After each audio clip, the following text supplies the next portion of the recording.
লোকসভা ভোটের দিনক্ষণ এখনো ঘোষণা হয়নি, তবে তারই আগে গতকাল যে ছবি আমরা দেখতে পেলাম, যে গুরুত্বপূর্ণ খবর সারা দিন আমাদের নজরে ছিল, তা হলো বিধায়ক পদ থেকে ইস্তফা দিলেন তাপস রায়। শুধুমাত্র বিধায়ক পদ থেকে নয়, দল থেকেই তিনি পদত্যাগ করলেন, সমস্ত পদ থেকে ইস্তফা দিয়েছেন তিনি। এর পাশাপাশি দলের বিরুদ্ধে ক্ষোভ উগরে দিয়েছেন তিনি বলেছিলেন যে তার বাড়িতে 12ই জানুয়ারি ইডির অভিযানের পর দলের শীর্ষ নেতৃত্বের তরফ থেকে কোনো রকমভাবে তার সঙ্গে যোগাযোগ করা হয়নি।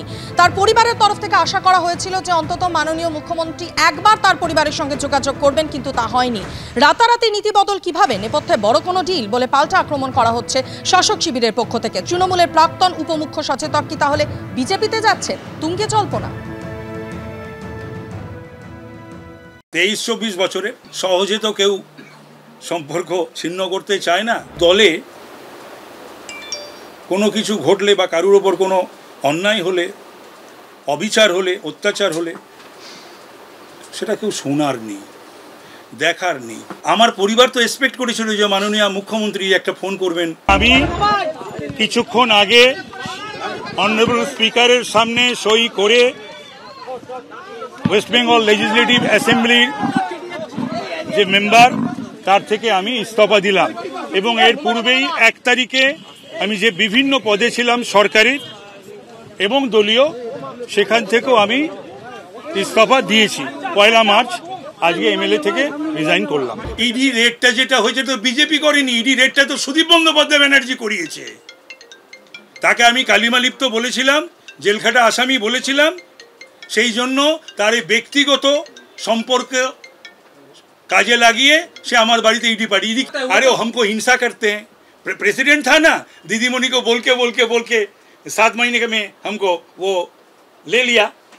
उसके बाद मेरा नाम, my name was coming up as candidate, उसमें जलन था।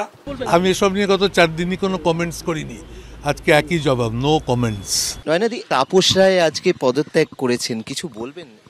No comments. রাতারাতি মানুষ এইভাবে আইডিওলজি চেঞ্জ করতে পারে যদি খুব বড় ডিলের অফার তার কাছে না থাকে? এটা তো বড় প্রশ্ন। ইডি তার ফোন সিজ করেছিল, 2 দিন তার ফোন ছিল না। তারপর তার ফোন যখন রিঅ্যাক্টিভেটেড হয়, তখন আমাদের দলের নেতৃত্ব তার সাথে বারবার কথা বলেছে, এবং আমাদের দলের নেতৃত্ব কথা বলে তখনই বুঝে গেছে যে হয় ভয় পেয়ে বা অন্য কোনো বেটার ডিলে তিনি দল ছাড়ার মতো মানসিকতা নিয়ে ফেলেছেন। শিক্ষায় দুর্নীতিকাণ্ডের প্রসঙ্গ তুলে নাম না করে বিরোধী দলনেতাকে নিশানা করলেন মমতা বন্দ্যোপাধ্যায়। ব্যবহার করলেন গদ্দার পকেট মারের মতো শব্দবন্ধ।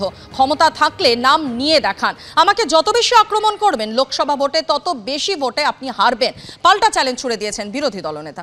মনে রাখবেন, গদ্দারদের কমরেডরা, গদ্দার বাবুরা, আমি নাম বলি না, বলতে আমার লজ্জা লাগে।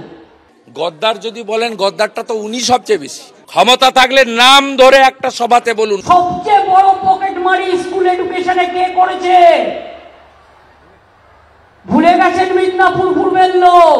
নিজেকে বিরাট ভাবেন, প্রধানমন্ত্রী হবেন।